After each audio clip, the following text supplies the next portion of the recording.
नमस्कार, मैं हूं आपके साथ हिमांशु दीक्षित। लोकतंत्र में आपका स्वागत है। आज सबसे पहले बात करेंगे सिद्धू मूसेवाला की। वही सिद्धू मूसेवाला जो 29 साल का एक मेगा स्टार था, मेगा स्टार जो गैंगवार का शिकार हुआ। आज उसकी आखिरी विदाई थी। मूसेवाला की आखिरी सफर की तस्वीरों को देखकर हर कोई गमजदा था, हर आंख नम थी। लाल पगड़ी पहनकर मूसेवाला को मां ने विदा किया। उनके फेवरेट ट्रैक्टर पर उनकी लास्ट राइड निकाली। बेटे को मुखाग्नि देते वक्त पिता ने पगड़ी उतारकर इंसाफ की गुहार भी लगाई। और इस तरह सिद्धू मूसेवाला हमेशा हमेशा के लिए हमें छोड़कर चले गए। पहले ये रिपोर्ट देखिए कि अपने चहेते सिंगर की अंतिम विदाई में किस तरह से जो पूरा मूसा गांव है वो गमगीन हो गया।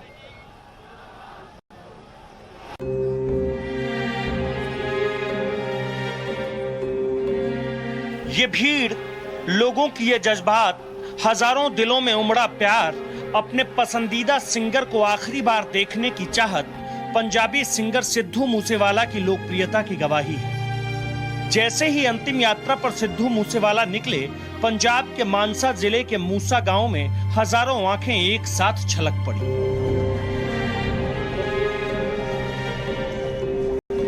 ये तस्वीर गवाही है कि सिर्फ 29 साल की उम्र में सिद्धू मूसेवाला ने किस तरह से गीत और संगीत के दम पर अपनी एक दुनिया बनाई थी, जिसे 2 दिन पहले हथियारधारी बदमाशों ने गोली मारकर उजाड़ दिया। मूसेवाला को मार दिया। जैसे ही मूसेवाला की अंतिम यात्रा शुरू हुई, परिवार सन्न रह गया।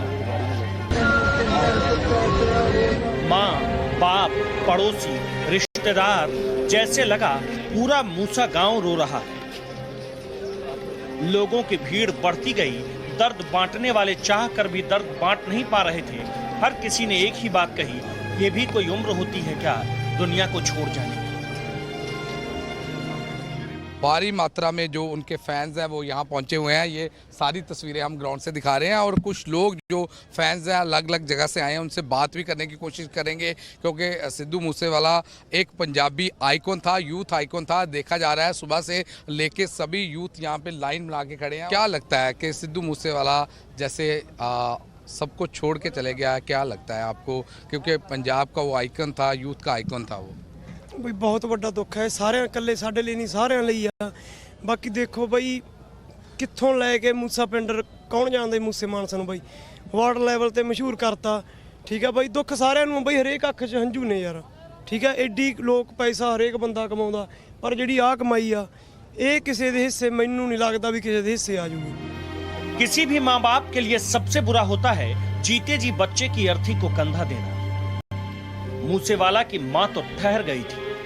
करीब 1 मिनट तक ऐसा लगा जैसे माँ अपने बेटे को आखिरी बार कुछ कहना चाह रही हो, बता देना चाहती हो कि ठहर जाओ, इतनी भी क्या है जल्दी तुम्हें जाने की। फिर पिता और भाई का दर्द छलका तो माँ ने ही संभाला। इस पूरी तस्वीर के साथ समय को छोड़कर सब कुछ थम सा गया था।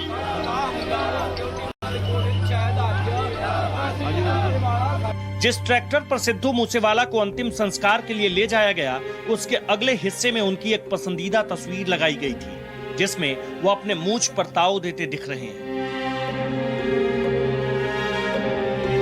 मूसा गांव के उन लड़कों के लिए ये सबसे बड़ा धक्का है जो मूसेवाला की तरह संगीत की राह पकड़कर अपना एक मुकाम बनाना चाहते थे।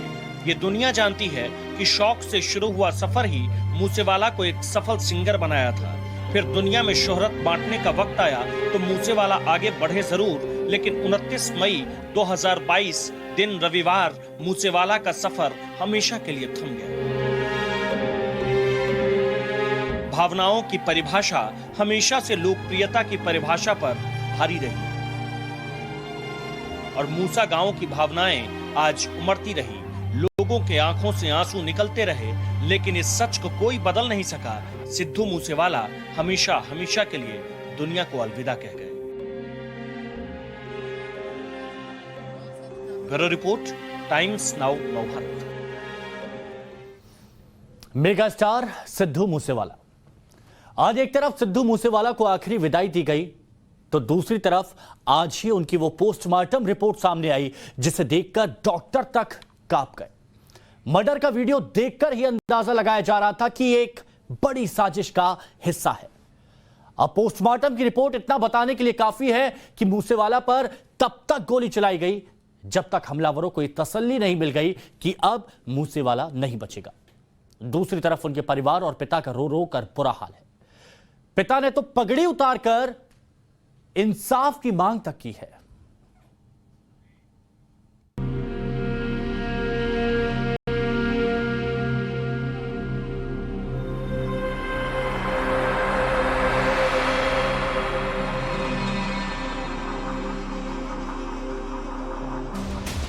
सिद्धू मूसेवाला की हत्या जिस अंदाज में की गई वो किसी सिनेमा का हिस्सा लगता है।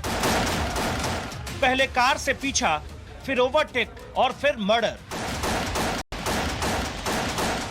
मतलब हत्या करने वाले का प्लान पहले से तय था कि कब और कैसे सिद्धू मूसेवाला को मार गिराना है, और ठीक वैसे ही किया गया। जिसके बाद पूरा इलाका फायरिंग से थर्रा उठा। मौकाए वारदात पर अफरा तफरी मच गया। इस तस्वीर को देखकर ही पता चलता है कि पता नहीं गोली चलाने वाले ने कितनी राउंड फायर की, क्योंकि वीडियो इस बात की गवाही है कि उस वक्त में गोली को छोड़कर किसी की कोई आवाज सुनाई नहीं पड़ रही थी, और उस वक्त ही लगा कि सिद्धू मूसेवाला को गोलियों से छलनी करना ही हत्या करने वाले का एकमात्र मकसद था।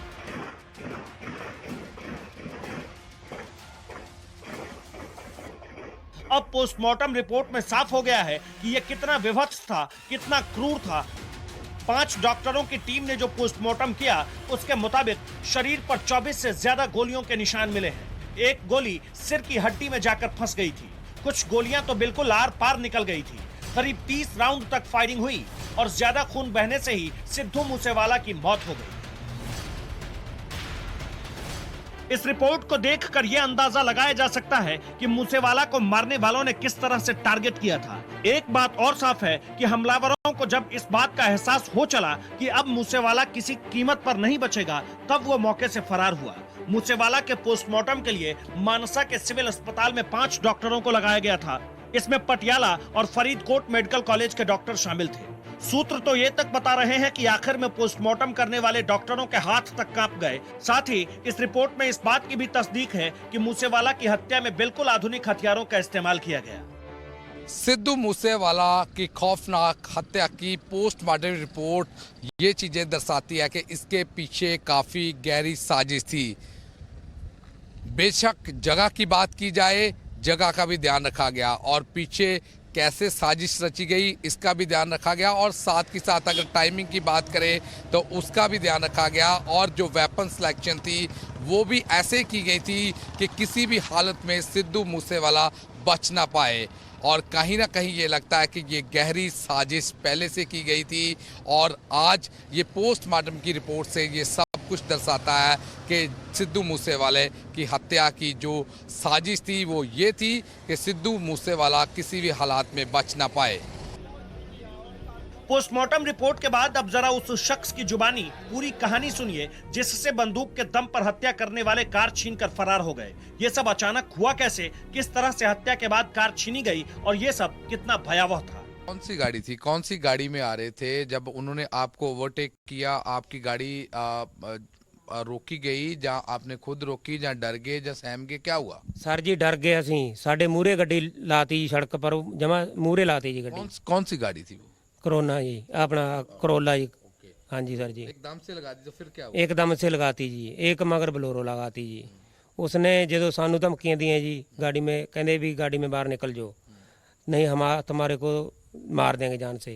हमने बच्चे, मेरी माता, हम असी बाहर निकल गए जी, चाबी दे दी उनको। उनने चारों ने गाड़ी में बैठकर गाड़ी लेके चले गए जी। तो क्या आपको कोई रिवॉल्वर दिखाई, पिस्टल दिखाई, या क्या आपको धमकाया? बस धमकी दी है जी, रिवाल्वर दिखा दिया जी, एक बंदूक सी वो दिखा दी। बस उस तो बाद सानू धमकी दे के जी बस गाड़ी ले गई। कैसे थे दिखने में, कैसे थे, कैसे सर जी लोग? कोई पता नहीं चला जी, हम तो बच्चा का नहीं देखने लग गए भी हमारे बच्चे मर गए, हम भी मर गए। बस सिद्धू मूसेवाला की मौत में अब तक जो कहानियां सामने आई है वो किसी खौफ से कम नहीं है। हालांकि पुलिस की कोशिश है कि जल्दी से जल्दी हत्या में शामिल लोगों की गिरफ्तारी हो, और इसे लेकर अब तक मानसा से लॉरेंस गैंग के 6 लोगों को हिरासत में लिया गया है, पटियाला से बबीहा गैंग के 2 लोगों को और देहरादून से लॉरेंस गैंग के ही 6 लोगों को, और कुल मिलाकर 14 लोग हिरासत में लिए गए हैं। पुलिस के सामने चुनौती है कि जल्द से जल्द मूसेवाला के हत्यारे को गिरफ्तार कर लिया जाए और उस बेबस पिता को इंसाफ दिलाने की भी कोशिश, जो अंतिम यात्रा के दौरान सिर्फ रोते रहे, ढाढ़स बंधाने पर चुप नहीं हुए और आखिर में अपनी पगड़ी उतार कर कहा, बेटे की मौत का इंसाफ दे दो, इंसाफ दे दो। Bureau report, times now, Navbharat. और अब बात करेंगे लॉरेंस बिश्नोई की, जिसे मूसेवाला के मर्डर का आरोपित माना जा रहा है। उसी लॉरेंस बिश्नोई को फर्जी एनकाउंटर का डर सता रहा है और उसका डर इतना बढ़ गया है कि अब वो इस बात को लेकर कोर्ट तक पहुंच गया। लॉरेंस बिश्नोई ने दिल्ली हाईकोर्ट में एक अर्जी दी है, जिसे लेकर कल यानी बुधवार को दिल्ली हाईकोर्ट में सुनवाई होगी। और इसी बीच एक तस्वीर सामने आई जिसमें टीवी पर पहली बार लॉरेंस बिश्नोई का पूरा गैंग दिखाई दिया है। लॉरेंस बिश्नोई गैंग की एक साथ ये तस्वीर हम आपको दिखाने जा रहे हैं। यह गैंग पंजाब, राजस्थान और हरियाणा में सक्रिय है और दिल्ली में भी कुछ इलाकों में लॉरेंस बिश्नोई गैंग की दहशत है। लॉरेंस बिश्नोई जिसको अब डर सता रहा है, लेकिन एक तस्वीर आई है जो हम टाइम्स नाउ भारत पर आपको दिखाएंगे, जिसमें पूरा का पूरा लॉरेंस बिश्नोई का गैंग नजर आ रहा है, जिसकी सक्रियता हरियाणा में भी है, राजस्थान में भी है, पंजाब में भी है और दिल्ली में भी है।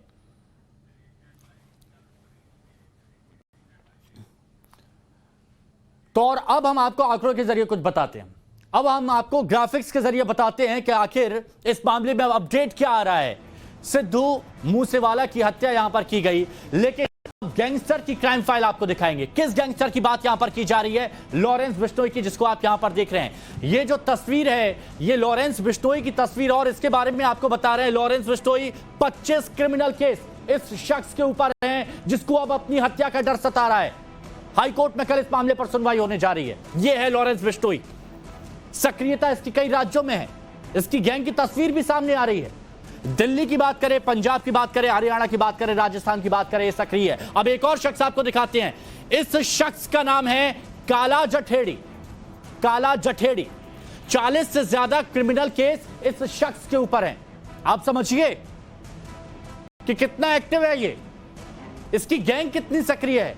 40 से ज्यादा मामले, क्रिमिनल केस इस शख्स पर चल रहे हैं, जिसका नाम काला जठेड़ी। एक और दिखाते हैं आपको। यह शख्स जिसको आप यहां पर देख रहे हैं, यह है काला राणा, और इस शख्स के ऊपर 48 से ज्यादा क्रिमिनल केस इस शख्स के ऊपर हैं, जिसका नाम बताया जा रहा है काला राणा।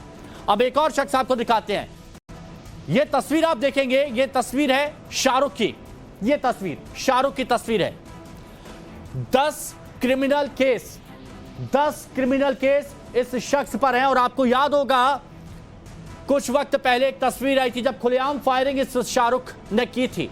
उसके बाद इसको गिरफ्तार किया गया था, जेल पहुंचाया गया था, लेकिन कई लोग इसके सपोर्ट में उस वक्त खड़े आए थे। 10 क्रिमिनल केस इस शख्स पर दर्ज हैं। अब आप देखिए कि ये गैंग कहां तक फैला हुआ है, कहां तक इस गैंग ने अपने पैर पसारे हुए हैं, और एक के बाद एक, चाहे एक राज्य हो, दूसरा राज्य हो, तीसरा राज्य हो, वहां पर एक के बाद एक मामलों को अंजाम देते हैं। यह हम आपको बता रहे हैं। और चलिए अब अगली खबर की ओर आगे बढ़ते हैं। बात करते हैं दिल्ली की। दिल्ली के स्वास्थ्य मंत्री हैं सत्येंद्र जैन, और सत्येंद्र जैन की मुश्किलें यहां पर बढ़ गई हैं। कोर्ट ने सत्येंद्र जैन को 9 जून तक रिमांड पर भेज दिया है। ईडी की तरफ से तुषार मेहता ने 14 दिन की रिमांड मांगी थी। प्रवर्तन निदेशालय ने हवाला से जुड़े लेन देन के मामले में सोमवार को सत्येंद्र जैन को पूछताछ के लिए बुलाया था। लंबी पूछताछ हुई और पूछताछ के बाद प्रवर्तन निदेशालय ने सत्येंद्र जैन को गिरफ्तार कर लिया। आम आदमी पार्टी पर बेईमानी के इस दाग के बाद अब सियासत जोर शोर से चल रही है। एक तरफ जहां बीजेपी आम आदमी पार्टी पर सवाल खड़े कर रही है, तो वहीं आम आदमी पार्टी अपनी ईमानदारी का सर्टिफिकेट देती फिर रही है जगह जगह। और अब एक और बड़ी खबर की बात करते हैं। सत्येंद्र जैन के बचाव में अरविंद केजरीवाल उतर गए हैं। दिल्ली के मुख्यमंत्री हैं अरविंद केजरीवाल, और सत्येंद्र जैन का बचाव कर रहे हैं और कह रहे हैं कि फर्जी केस है। सत्येंद्र जैन पर जो केस दर्ज हुआ है वो पूरी तरह से फर्जी है। अरविंद केजरीवाल यह भी कह रहे हैं कि सत्येंद्र जैन देशभक्त हैं, देश के साथ गद्दारी नहीं कर सकते।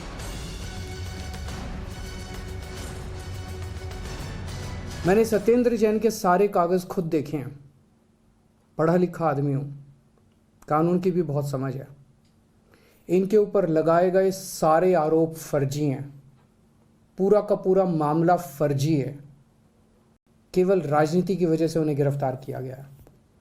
अगर उनके मामले में 1% की भी सच्चाई होती तो मैं खुद ही कब का उनके खिलाफ सख्त एक्शन ले चुका होता। सत्येंद्र जैन देशभक्त है, कट्टर ईमानदार है, बेहद साहसी है। ऐसी जेलें उनके साहस और जज्बे को और मजबूत करेंगी।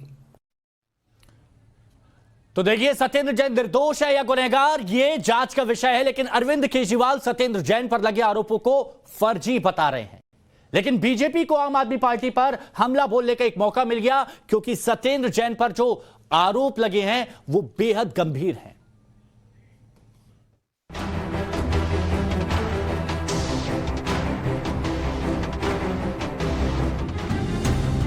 इधर दिल्ली के स्वास्थ्य मंत्री गिरफ्तार हुए और उधर राजनीतिक गलियारों में हलचल तेज हो गई। आरोप प्रत्यारोप का दौर शुरू हो गया। बीजेपी आम आदमी पार्टी की ईमानदारी पर सवाल खड़े कर रही है, इसे आपका पाप बता रही है। ये वसूली की आम आदमी पार्टी की सरकार है, भ्रष्टाचारियों की सरकार है।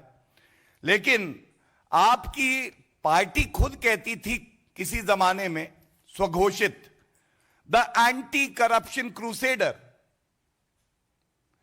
द एंटी करप्शन क्रूसेडर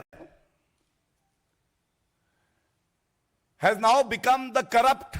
आम आदमी पार्टी की 2 जगह सरकार है, 2 स्वास्थ्य मंत्री, दोनों जेल की सलाखों के पीछे, दोनों पे भ्रष्टाचार के आरोप।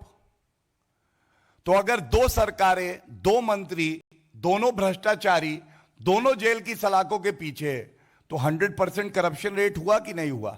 अरविंद केजरीवाल जी को कहीं मौका मिलेगा तो वो भ्रष्टाचार करने से चूकेंगे नहीं। वहीं इस मामले पर अरविंद केजरीवाल ने आखिरकार अपनी चुप्पी तोड़ दी। अरविंद केजरीवाल सीधे सीधे इस केस को फर्जी बता रहे हैं, सत्येंद्र जैन पर कार्रवाई को राजनीति से प्रेरित करार दे रहे हैं। तो सत्येंद्र जैन जी के इस केस को मैंने खुद पर्सनली सारा स्टडी किया। ये बिल्कुल कंप्लीटली फर्जी केस है। बिल्कुल उनको जानबूझ के पॉलिटिकल कारणों की वजह से फंसाया गया है। तो मैं समझता हूँ सच्चाई के रास्ते पे चल रहे हैं। सच्चाई का रास्ता बहुत कठिन होता है। तो भगवान हमारे साथ है, ईश्वर हमारे साथ है, और वो बहुत जल्दी, हमें जुडिशरी के ऊपर भरोसा है और जुडिशरी न्याय करेगी और वो निकल के आ जाएंगे और इस फर्जी केस टिकने वाला नहीं है। इस गिरफ्तारी पर आम आदमी पार्टी और बीजेपी एक दूसरे से भिड़ी रही है, लेकिन ये जानना जरूरी है कि आखिर सत्येंद्र जैन पर कार्रवाई हुई क्यों। दरअसल परिवर्तन निदेशालय ने कोलकाता की एक कंपनी से जुड़े हवाला लेन देन के मामले में यह कार्रवाई की। फर्जी कंपनियों के जरिए आए पैसे का उपयोग जमीन खरीद के लिए करने का आरोप लगाया है। सत्येंद्र जैन के खिलाफ साल 2017 में सीबीआई ने एफआईआर दर्ज की। यह FIR prevention of corruption act के तहत फाइल की गई। ईडी का केस इसी एफआईआर पर आधारित है। एफआईआर में दर्ज है कि मनी लॉन्ड्रिंग 4 कंपनियों के जरिए की गई। इसी मामले में ईडी ने सत्येंद्र जैन को सोमवार को पूछताछ के लिए बुलाया। बताया जा रहा है कि पूछताछ के दौरान सत्येंद्र जैन एजेंसी को पैसों की लेन देन का हिसाब नहीं दे पाए, इसी वजह से उन्हें हिरासत में ले लिया गया। इस मामले में पहली बार 2017 में जैन पर आरोप लगाए गए थे। इसी मामले में साल 2018 में ईडी ने उनसे पूछताछ भी की थी। अप्रैल के महीने में ईडी ने जैन की 4 करोड़ 80 लाख की संपत्ति को अटैच किया था और अब सोमवार को उनकी गिरफ्तारी हो गई। ईडी की कार्रवाई को आम आदमी पार्टी पॉलिटिकल राइवलरी मान रही है। मनीष सिसोदिया तो इसे इसी साल होने वाले हिमाचल प्रदेश चुनाव से जोड़कर देख रहे हैं। सत्येंद्र जैन के खिलाफ 8 साल से एक फर्जी मामला चलाया जा रहा है। अभी तक कई बार ईडी उन्हें तलब कर चुकी है।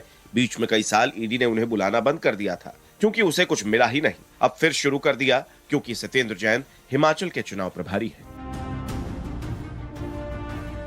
अब सत्येंद्र जैन पर लगाए गए आरोपों में कितना दम है ये तो जांच के बाद पता चलेगा, लेकिन ये पहली बार नहीं है जब सत्येंद्र जैन विवादों में है। सत्येंद्र जैन पर पहला आरोप उनके पुराने साथी कपिल मिश्रा ने लगाया था। दावा किया था सत्येंद्र जैन ने केजरीवाल के एक रिश्तेदार की 50 करोड़ रुपए की डील कराई है। सत्येंद्र जैन ने जब अपनी बेटी सौम्या जैन को मोहल्ला क्लिनिक का सलाहकार बनाया तब भी उन पर कई सवाल खड़े हुए थे। इसके अलावा जैन पर आरोप लगा था कि पीडब्ल्यूडी में अनुभवहीन लोगों को बेहतरीन बताकर उन्होंने लगवाया था। इसके लिए सीबीआई की जांच भी झेलनी पड़ी थी। केजरीवाल की करीबी और दिल्ली के स्वास्थ्य मंत्री सत्येंद्र जैन ईडी की गिरफ्त में। मामला हवाला से जुड़ा है, लिहाजा सत्येंद्र जैन की मुश्किलें बढ़ सकती हैं। Bureau report, times now, Navbharat. और चलिए दिल्ली से अब आपको यूपी लिए चलते हैं। आज यूपी विधानसभा में बहुत दिलचस्प बयानबाजी हुई। अखिलेश यादव ने बताया कि जब वो एक स्कूल में गए तो एक बच्चे से उन्होंने बात की तो बच्चे ने उन्हें राहुल गांधी बताया। अब इस पर योगी आदित्यनाथ को चुटकी लेने का एक मौका मिल गया। मुख्यमंत्री योगी आदित्यनाथ ने कह दिया कि राहुल गांधी और अखिलेश यादव में ज्यादा अंतर नहीं है। एक देश के बाहर देश की बुराई करते हैं तो दूसरे हैं कि यूपी के बाहर प्रदेश की बुराई करते हैं। स्कूल में मैं हमेशा जाता हूं और मैं एक बार नहीं गया, अब जब मैं मुख्यमंत्री था तब भी मैं गया और मैं अपनी भी कमी जानता हूं। जब मैं एक स्कूल में गया, मैं जाकर के बच्चे से पूछा कि पहचाना आपने मुझे? तो वो छोटा सा बच्चा बोला कि हाँ मैंने पहचान लिया। मैंने पूछा कौन हूं मैं? तो बोले आप राहुल गांधी हैं। नेता प्रतिपक्ष ने एक बात और कही कि उन्होंने अपने समय में बेसिक शिक्षा परिषद के स्कूलों का दौरा किया और एक बच्चे से उन्होंने पूछा कि मुझे पहचानते हो? तो उसने कहा कि हाँ राहुल गांधी है।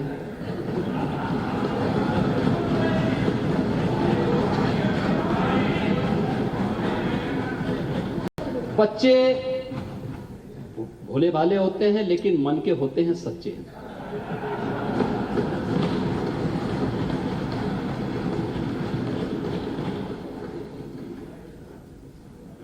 जो बोला होगा बहुत सोच समझ के ही बोला होगा।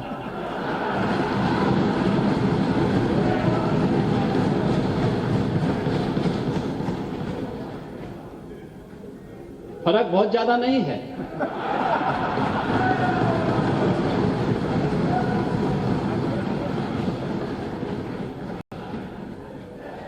फर्क केवल ये है कि राहुल गांधी जी देश के बाहर देश की बुराई करते हैं और आप उत्तर प्रदेश के बाहर उत्तर प्रदेश की बुराई कर रहे हैं। तो इस तरह के कई किस्से चलते हैं विधानसभा में। वैसे अक्सर सियासत में मलाई बड़े बड़े नेता खा जाते हैं और जिन कार्यकर्ताओं ने उन्हें उस मुकाम तक पहुंचाया है उनके हाथ कुछ नहीं लगता। लेकिन आरजेडी ने एक ऐसी मिसाल पेश की है जिससे देश की हर पार्टी के हर कार्यकर्ता के लिए एक उम्मीद जगी है। एक आम कार्यकर्ता को खास बना दिया। कपड़े धोने वाली मुन्नी रजक को एमएलसी का टिकट दे दिया।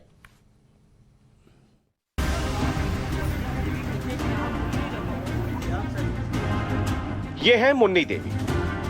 कुछ दिनों पहले तक इन्हें गांव और आस पड़ोस के लोग भी बामुश्किल जानते थे, लेकिन आज पूरा देश इन्हें जान रहा है। मुन्नी देवी को आरजेडी ने एमएलसी का टिकट दिया है। कभी लालू के रैलियों में पार्टी का झंडा उठाने का काम करती थी, मुन्नी देवी कपड़े धोने का काम करती थी। लेकिन किस्मत ऐसी पलटी कि अब पार्टी ने उन्हें एमएलसी का टिकट दे दिया। हमको तो खुशी को अच्छी नहीं आ रहा, ठिकाना नहीं है। हम कपड़ा धो धो के आयरन कर कर के सुप्रीनो की गांव में से कि खुशबूपुर के लोग 12 के चौबगली जानते हैं और इनको झंडा ढोने का काम कि सुप्रीनो जब रेल मंत्री थे तो उस जगह मेरे जिस जगह आयरन प्रेस में कपड़ा धोते थे, हाँ तो उस जगह भी मिलते थे क्योंकि हम उनके कार्यकर्ता थे, खर्च करनी है तो इसीलिए सुप्रीनो हमारे धन्यवाद करते थे भाई वगैरह। दरअसल मुन्नी देवी लंबे वक्त से आरजेडी के साथ जुड़ी हुई है। वो धरना प्रदर्शनों में पार्टी का झंडा उठाए सबसे आगे नजर आया करती थी। एमएलसी के लिए टिकट मिलने के ऐलान के बाद लालू के बड़े बेटे तेज प्रताप यादव उनसे मिलने पहुंचे, उन्हें अपनी गाड़ी में बिठाया और अपने साथ अपने आवास पर लिया। तेज प्रताप यादव ने मुन्नी देवी को श्रीमद् भगवत गीता भेंट की और विजयी होने की कामना की।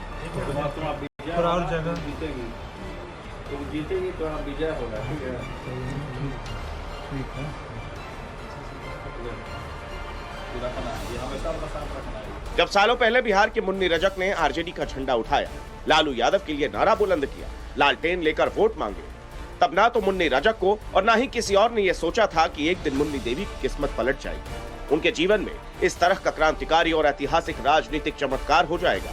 ऐसा चमत्कार जिसे न सिर्फ वो खुद नमस्कार कर रही हैं, बल्कि पूरा हिंदुस्तान सलाम कर रहा है। कहते हैं ना होनी को कौन टाल सकता है? होना था सो हुआ। बख्तियारपुर की मुन्नी रजक आरजेडी की एमएलसी उम्मीदवार बन गई।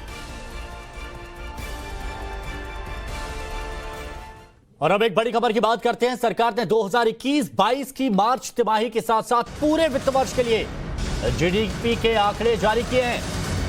Ministry of statistics and programme implementation की ओर से जारी आंकड़ों के मुताबिक मार्च तिमाही में भारत की जीडीपी ग्रोथ 4.1% रही है। पिछले साल के समान तिमाही में ये 2.5% थी और अब ये 4.1% हुई है, यानी ग्रोथ रेट बढ़ी है। 8.7% की रफ्तार से अर्थव्यवस्था बढ़ी है, ये भी बताया गया। और एक बार फिर आपको बता दें, ministry of statistics and programme implementation की ओर से जारी आंकड़ों के मुताबिक मार्च तिमाही में भारत की जीडीपी ग्रोथ 4.1% रही, 2.5% से बढ़कर 4.1% हुई।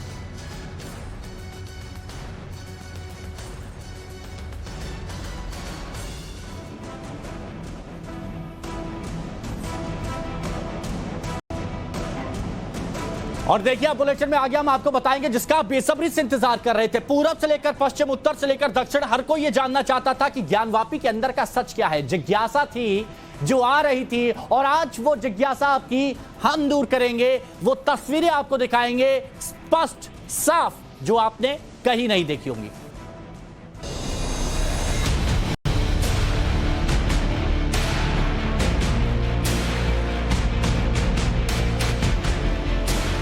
ज्ञानवापी का सत्य अब साक्षात।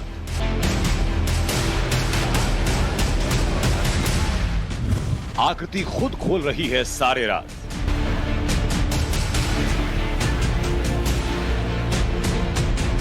महादेव के साथ छल का मिटेगा पाप।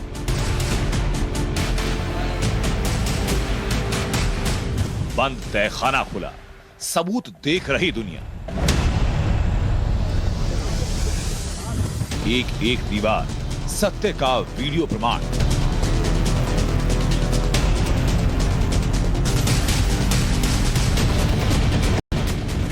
एक एक चिन्ह किसके दावे का पुख्ता आधार।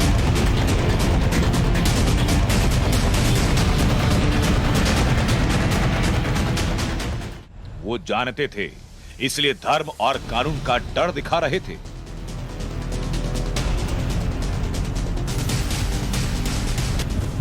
अभी तो ये ट्रेलर, आगे ज्ञानवापी की पूरी पिक्चर।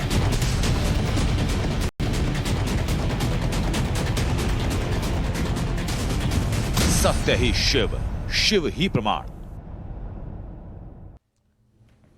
तो ट्रेलर आपने देखा, फिल्म आपको अब दिखाएंगे। ज्ञानवापी मस्जिद मामले पर वाराणसी जिला जज की अदालत में तारीख दर तारीख सुनवाइयों का दौर जारी था।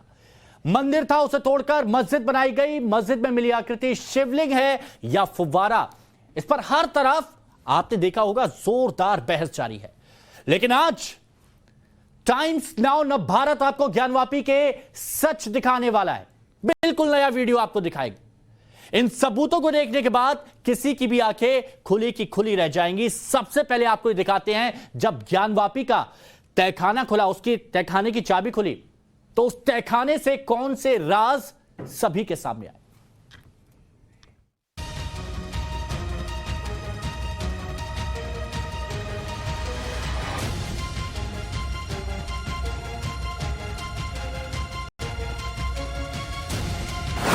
इस दरवाजे के पीछे वो सच है जो दुनिया से छिपाया गया और करोड़ों की आस्था को नकारा गया।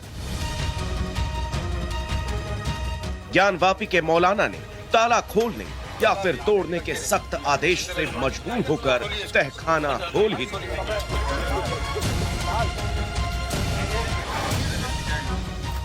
और इसके साथ अंधेरे में डूबती हुई सच्चाई का रोशनी से सामना है और देखते ही देखते सब जाहिर हो गया।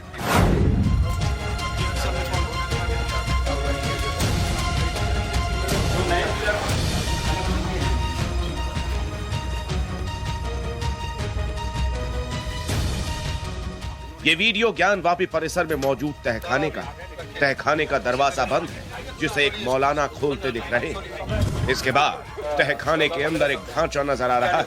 इस ढांचे की दीवार पर कुछ शब्द गढ़े हुए दिख रहे हैं। दीवार पर ऊपर से नीचे तक के हिस्से में शब्द गढ़े दिखाई दिए तो सारे झूठों पर बहुत भारी है।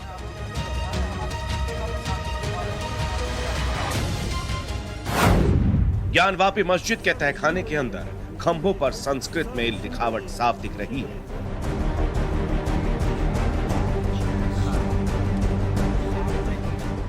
यह ज्ञानवापी मस्जिद के तहखाने का वो दृश्य है जहां दीवारों पर फूल बने हुए हैं। यह ज्ञानवापी मस्जिद के तहखाने की वो दीवार है जहां दिया रखने का ताखा बना हुआ है। ये ज्ञानवापी मस्जिद के तहखाने का वो खंबा है जहां हिंदू कलाकृतियां दिख रही हैं। ज्ञानवापी मस्जिद के नए वीडियो ने सब कुछ बेनकाब कर दिया है। झूठ इस वीडियो के सामने टिक नहीं सकता।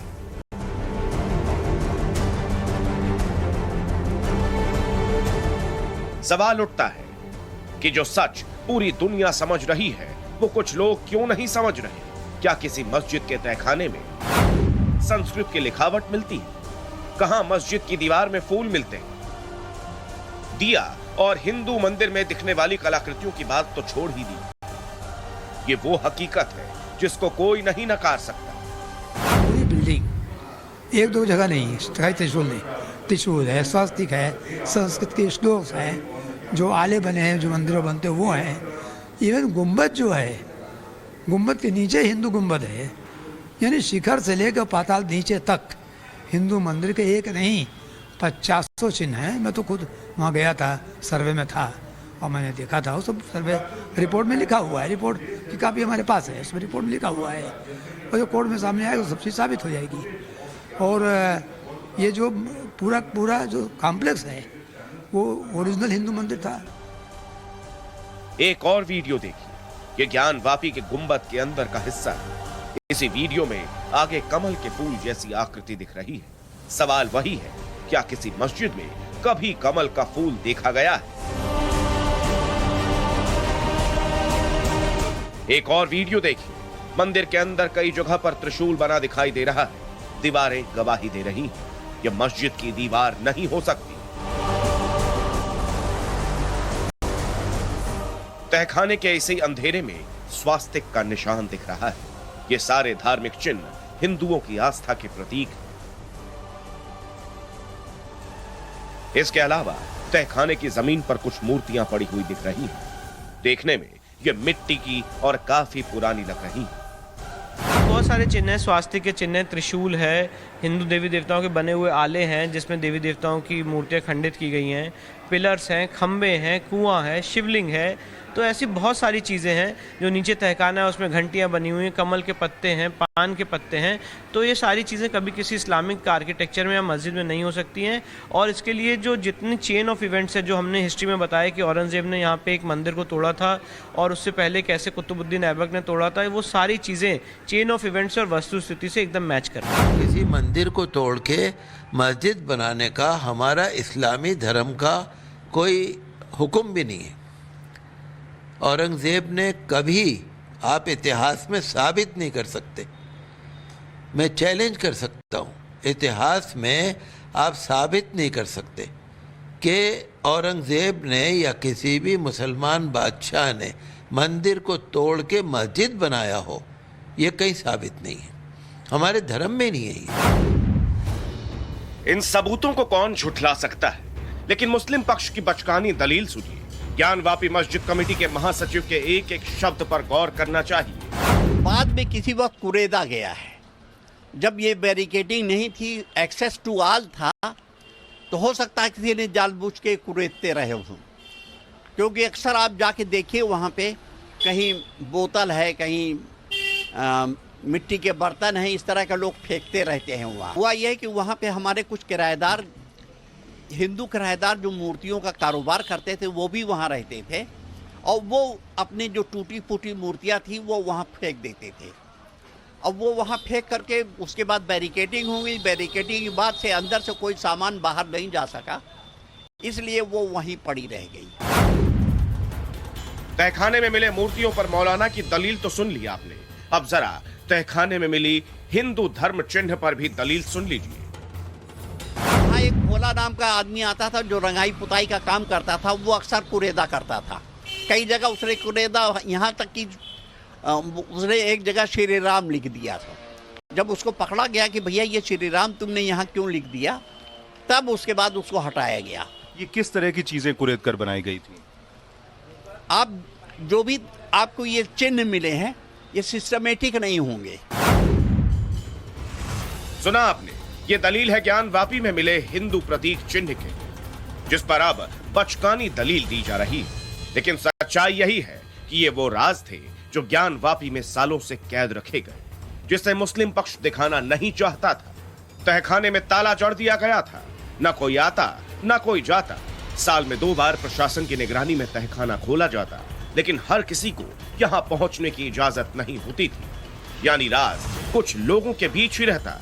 हिंदू पक्ष दावा करते भी, लेकिन कौन सुनने वाला था। लेकिन इस नई वीडियो से कम दुनिया ने देख लिया कि ज्ञानवापी के तहखाने में क्या है और किसका है। वही रहा। तो आपने सुना यासीन साहब कितनी भोली दलील दे रहे हैं कि भोला नाम का एक पेंटर आया और ये सारी आकृतियां यहां पर बना के चला गया। ये यासीन साहब कह रहे। खैर, ज्ञानवापी पर आपने अभी तक जो देखा जो सुना, सब पूरे हिस्से का 1/4 भी नहीं है। ज्ञानवापी के राज पर से पर्दा उठना भी बाकी है। नया वीडियो, जी हां, एक और नया वीडियो हर झूठ पर से नकाब उठा रहा है। ज्ञानवापी में जिस आकृति की बात हुई है उसे देखकर कोई भी पूरे सच का अंदाजा लगा सकता है। आप भी देखिए।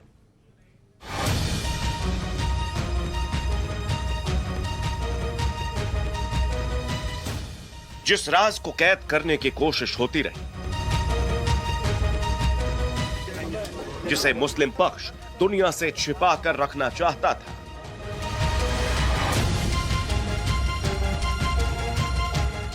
वो राज ज्ञानवापी के सबसे नए वीडियो में खुलकर सामने आ गया है। वजू खाने के बीचों बीच इस आकृति को देख लीजिए। एक नहीं, अलग अलग एंगल से निहार लीजिए और खुद तय कर लीजिए कि ये है क्या। बेहद करीब का वीडियो, इसमें जो आकृति दिख रही है वो स्पष्ट तौर पर देख सकते हैं। अब तक आपने धुंधला वीडियो देखा था, अब आप बेहद करीब से देख सकते हैं कि ये बिल्कुल शिवलिंग जैसा दिख रहा है। ये कहीं से भी फव्वारा नहीं लगता, ये बिल्कुल वैसा ही दिख रहा है जैसा आम तौर पर आप दूसरे मंदिरों के शिवलिंग को देखते हैं। जो आकृति है उसके पत्थर का रंग काला है। कल इसको फव्वारा कह रहे थे, वो शिवलिंग है। ये फव्वारा है, कहां से फव्वारा है?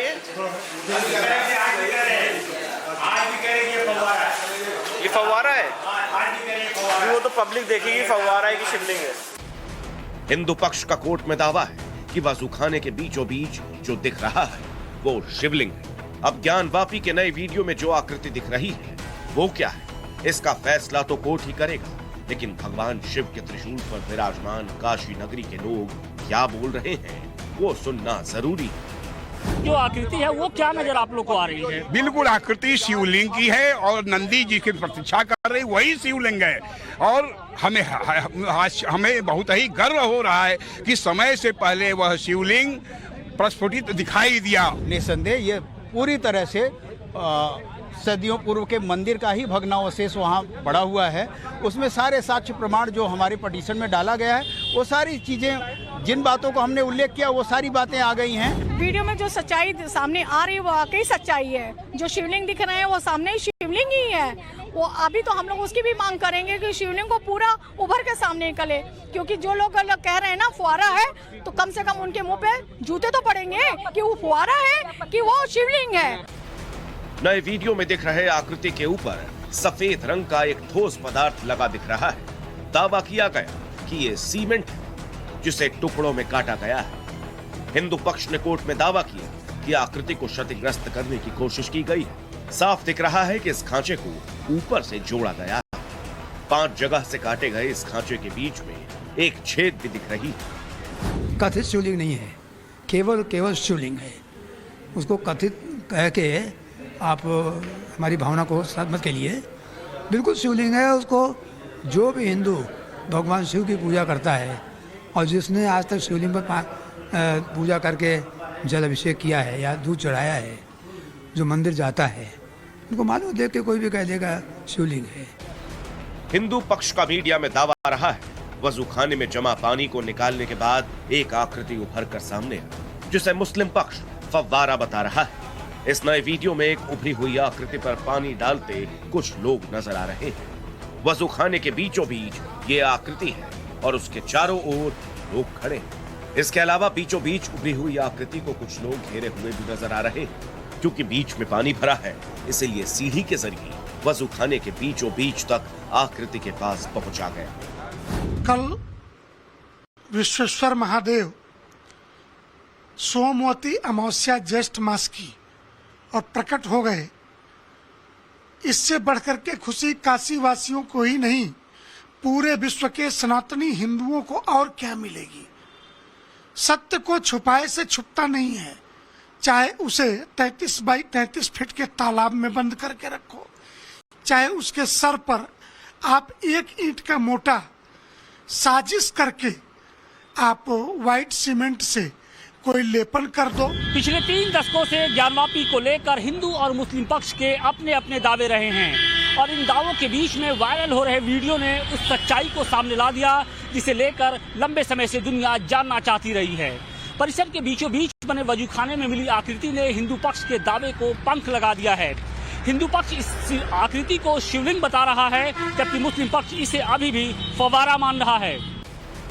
उज्जैन के महाकाल ज्योतिर्लिंग और आदि ज्योतिर्लिंग श्री सोमनाथ की तस्वीर को जब आप ज्ञानवापी से मिले आकृति के साथ देखेंगे तो पहली नजर में ही सच समझ में आ जाएगा, आस्था बोलने लगेगी। सिर्फ वजूखाने में मिली आकृति ही नहीं बल्कि मस्जिद की दीवारें भी चीख चीख कर एक एक सच्चाई को बयां कर रही हैं।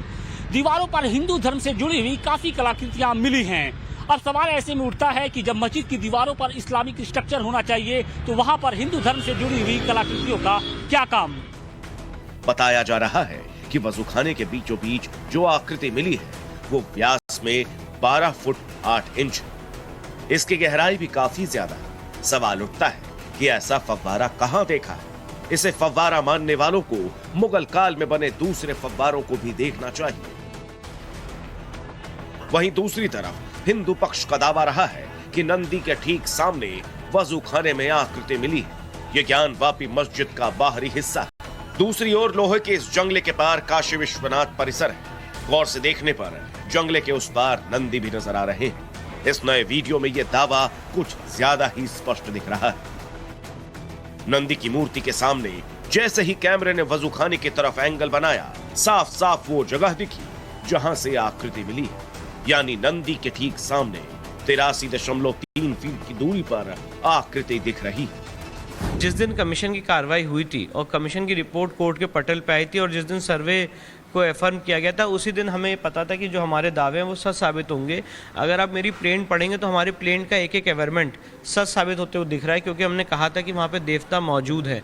हमने कहा था कि वहाँ पे हिंदू देवी देवताओं के चिन्ह हमें पूजा का अधिकार दिया जाए और वो सारे चिन्ह आज आप सबको दिख रहे, सबके सामने हैं। धर्म पुराणों में इस बात का जिक्र मिलता है कि शिवलिंग के सामने ही नंदी विराजमान रहते हैं। ज्ञानवापी परिसर में हुए सर्वे के दौरान भी ये बातें सच साबित हुई हैं। वजूखाने में मिली आकृति के सामने ही नंदी विराजमान मिले। मतलब साफ है कि हिंदू पक्ष जिस बात को लेकर दावा लंबे समय से करता रहा है, ये वीडियो उसी बात की तस्दीक कर रहा है। सच को आंच क्या, यानी सत्य इतना मजबूत होता है कि उसके सामने कोई भी झूठ नहीं टिक सकता है। ज्ञानवापी का यह नया वीडियो सारे रहस्यों से पर्दा उठाने वाला है। जरूरत इतनी है, आंखें खोल कर देखें और सच को स्वीकार करें। देखिए, टाइम्स का भारत पर एक एक नया वीडियो जैसे जैसे आ रहा है, बहुत से लोगों को मिर्ची भी लग रही है। नया वीडियो सामने आने के बाद AIMIM के अध्यक्ष अज़दुद्दीन ओवैसी बौखला गए हैं। वो 1991 के एक्ट की अब रट लगाए हुए हैं और बार बार उसे ही दोहरा रहे हैं। देखिए, ये जो वीडियोस मीडिया में चलाए जा रहे हैं वो बहुत बड़ी गलती कर रहे हैं, क्योंकि सुप्रीम कोर्ट में तो जजेस ने कहा कि मीडिया को नहीं चलाना चाहिए। अब ये सेलेक्टिव लीव कौन दे रहा है? ये तो सुप्रीम कोर्ट के जजेस ने कहा इस बात को। आप लीक कर लो, कुछ भी कर लो, 91 का एक्ट है। 91 के एक्ट के तहत 15 अगस्त 1947 को मस्जिद थी, मस्जिद है और रहेगी। और इस दौरान एक बड़ी खबर आ रही है नासिक से। नासिक में शास्त्रार्थ के हैरान साधु संतों के बीच, शास्त्रार्थ के दौरान साधु संतों के बीच झगड़ा हो गया। हनुमान जन्म स्थान को लेकर अभी तक जो विवाद जुबानी था वो आज हाथापाई तक पहुंच गया। महाराष्ट्र के नासिक में धर्म संसद बुलाई गई थी और उसमें यह तय होना था कि हनुमान जी का जन्म आखिर कहां हुआ। धर्म संसद में ये बात तय तो नहीं हो पाई, लेकिन जो साधु संत बातचीत के लिए इकट्ठा हुए थे वो लड़ जरूर पड़े। नासिक के कालाराम मंदिर के महंत सुधीर दास और कर्नाटक के किष्किंधा के महंत गोविंदानंद सरस्वती के बीच में यह झगड़ा हो गया।